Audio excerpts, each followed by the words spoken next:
Ya pemirsa, Anda kembali menyaksikan Kampus Corner. Fakultas Teknik Udinus memiliki program studi unggulan dalam bidang industri maupun biomedis. Kami juga mengundang Anda pemirsa untuk bergabung bersama kami melalui line telepon 024 3569 73 kali. Baik, kita lanjutkan ya Pak untuk gimana ya, membangkitkan semangat mahasiswa untuk berinovasi ya, seperti tadi adanya kursi roda elektrik lah, seperti itu gimana tuh Pak? Ya, jadi semangat mahasiswa untuk katakanlah melakukan inovasi aplikasi di bidang teknologi biomedis itu kami mengundang narasumber dari industri dan dari rumah sakit, lembaga kesehatan untuk memberikan motivasi dan gambaran apa yang diperlukan di masyarakat. Jadi di industri yang diperlukan sebetulnya apa. Nah, dari situ dari industri misalnya nyampaikan bahwa yang sekarang dibutuhkan adalah orang-orang yang ahli di bidang pengembangan instrumentasi medis misalnya, karena kita itu sekarang banyak dihadapkan pada peralatan medis yang sudah sedemikian canggih. Kalau misalnya contohlah misalnya katakanlah kalau dulu kita mengukur tekanan darah itu dengan menggunakan alat yang seperti itu kita pompa, sekarang dengan tensimeter digital itu kita terapkan saja, kemudian dipencet gitu ya, jalan sendiri muncul informasinya. Gitu ya? Nah, peralatan-peralatan seperti itu kan yang sebetulnya sedang kita butuhkan supaya kita bisa sekali lagi tidak terlalu ketinggalan dengan negara yang lain. Kemudian kalau narasumber dari rumah sakit juga sering memberikan gambaran ke kami bahwa kemampuan tenaga di rumah sakit untuk bisa membantu dokter menganalisis tadi dari misalnya citra medis misalnya, ini juga sangat dibutuhkan, sehingga itu yang memotivasi mahasiswa untuk berusaha menyediakan apa yang mereka butuhkan. Oke, jadi pada semangat juga ya Pak ya tentunya untuk sekali, berinovasi, betul, ya. Biar gimana memajukan bangsa juga ya Pak ya. Ya. Oke. Kemudian nih Pak, keuntungan apa sih bagi para mahasiswa yang mempelajari teknik biomedis maupun industri? Mungkin Pak Herwin dulu Pak. Ya.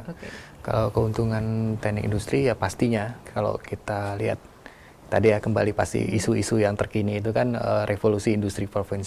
Mungkin 4 tahun mendatang kita sudah harus menguasai ilmu-ilmu yang ada di industri 4.0 ya, misalkan di robotika, kemudian Internet of Things dan big data dan sebagainya. Itu kan sudah berubah dari konsep yang lama yang konvensional menjadi konsep yang baru ya. Nah, itu yang memang kita harus dorong mahasiswa supaya bisa menguasai ilmu-ilmu tersebut. Baik, jadi memang dibutuhkan juga di masa depan gitu ya Pak ya. Kita harus berpikirnya ke depan dalam beberapa tahun mendatang, jangan sekarang.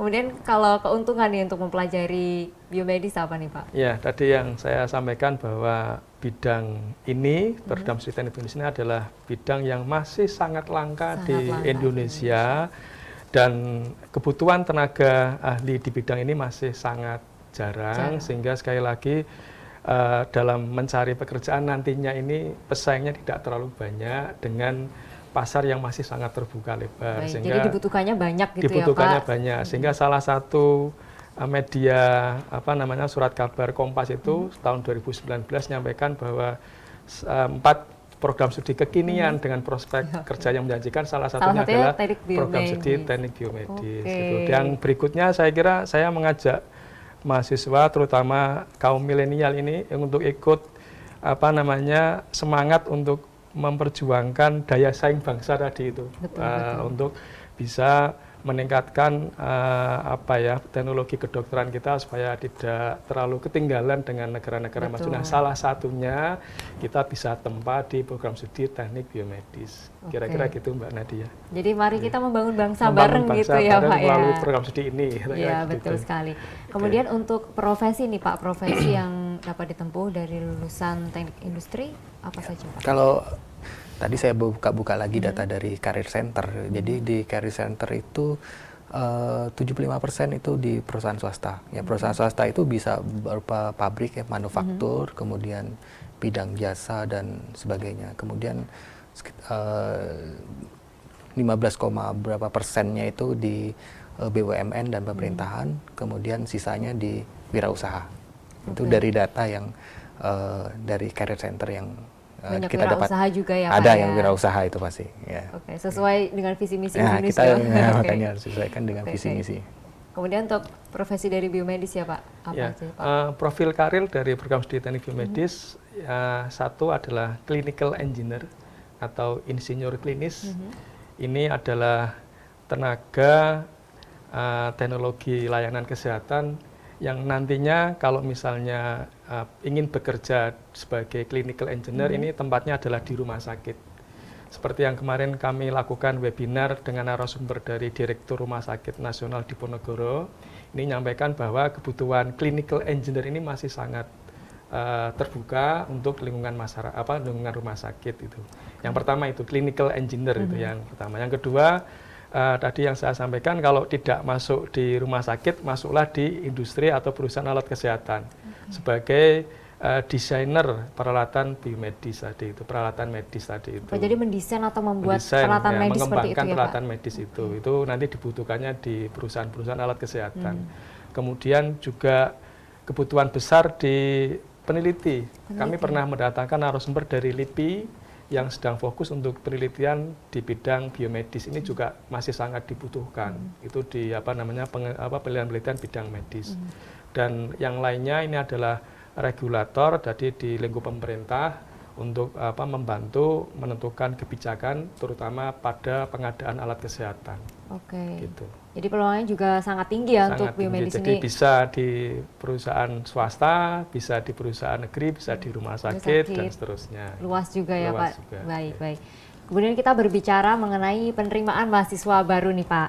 Nah ini apakah menerima dari jurusan lain? Kan teknik kan biasanya dari IPA gitu ya Pak ya, dari sains. Nah ini apakah menerima dari jurusan IPS ataupun bahasa? Ya. Kalau di teknik industri bebas, maksudnya dari jurusan IPA terbuka. bisa, IPS terbuka, kemudian dari SMK juga kita nggak terbuka. Yang sudah ada tuh SMK yang jurusan mesin, malah ada yang berminat di teknik industri otomotif, itu ada yang masuk di teknik industri. Memang untuk memang di matematikal ya, memang yang mungkin yang sangat ditakutkan ya di matematikal. Tapi memang itu memang perlu usaha keras lah, yang mungkin yang tidak terlalu, misal dari IPS mungkin di matematikal harus kurang ya, memang mereka harus usaha keras untuk mengejar ketinggalan di itunya, di matematika atau di sainsnya. Baik, jadi tapi tidak menutup kemungkinan tidak gitu menutup ya Pak kemungkinan, ya? ya. Nah ini apakah ada syarat khusus Pak untuk mendaftar teknik industri? Saya rasa tidak khusus, yang penting tidak cacat fisik lah ya, gitu ya, tidak buta warna, karena ini ya nanti untuk menangani mesin-mesin industri ya, penting yang kita ya Pak khawatirkan. ya, jadi tidak boleh cacat fisik maupun buta warna, betul. syarat khususnya. Iya, Oke. Untuk di teknik biomedis sendiri gimana Pak? Pada dasarnya sama, jadi kami menerima mahasiswa dari semua background, dari sosial maupun MIPA, tidak masalah. Hanya mungkin kalau dari siswa yang dari backgroundnya sosial, itu ada penyesuaian di basic science tadi yang disampaikan seperti matematika, fisika, dan engineeringnya tadi, di rekayasanya hanya itu. Kemudian kalau tadi persyaratan untuk masuk ke teknik biomedis, saya kira hanya ada satu, tidak buta warna. Nanti karena katanya kan ini juga nanti di situ ada mata kuliah tentang kimia, tentang cairan, larutan dan seterusnya. Ini kalau buta warna kan juga nanti akan bermasalah. Sehingga ya tadi satu tidak buta warna gitu. Syarat khususnya tidak buta warna seperti itu ya. Untuk peminat ini Pak, pendaftar peminatnya apakah banyak untuk tahun ini Pak? Kan ini kan di masa pandemi COVID ya, mungkin ada sedikit berbeda atau gimana gitu? Ya pasti nggak berbeda. Jadi kita usahakan terus-menerus sosialisasi lah penutup penerimaan, karena memang ini kondisi khusus di kondisi COVID-19 ini, berarti kita harus maksimalkan di media sosial ya, misalkan dari media sosial yang ada itu, jadi kita harus terus-terusan berpromosi di sana. Kemudian ada juga nanti program potongan ya di Fakultas Teknik ya Pak ya, diskon untuk Fakultas Teknik. Dengan syarat tertentu ya, tapi dengan syarat tertentu ya, dengan itu nilai. Bisa diketahui dari mana tuh Pak, untuk informasi ada syaratnya dengan mendapatkan potongan? Mungkin ada website atau media sosial yang bisa? Ada, kita sebar di media sosial, ada. Nanti tinggal dilihat aja di IG ataupun di Facebook Oke, Kita masing-masing punya. Oke. Untuk biomedis sendiri gimana nih Pak? Untuk peminat mahasiswa sebetulnya dari tahun lalu cenderung meningkat. Jadi ini juga akibat dari kerjasama dengan TVku yang sudah memberikan publikasi ke masyarakat. Kemudian beberapa kali kami diundang di beberapa sekolah itu di depan guru-guru MGBK misalnya untuk memberikan apa itu program studi teknik biomedis. Sebetulnya yang diperlukan masyarakat adalah pengetahuan apa itu program studi teknik biomedis. Iya, betul sekali. Kalau mereka sudah tahu tadi yang seperti kami sampaikan, sekali lagi pasti banyak minatnya karena memang ini adalah di samping kita punya semangat patriotisme tadi itu, peluang pasarnya masih sangat terbuka lebar.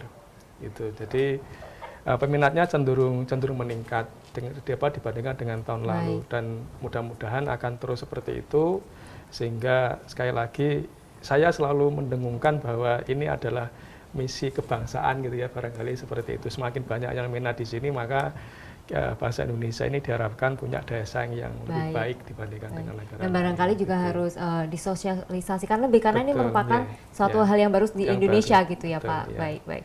Nanti kita lanjutkan lagi tapi setelah jeda berikut. Ya pemirsa jangan kemana-mana, Kampus Corner akan segera kembali untuk Anda usai jeda berikut.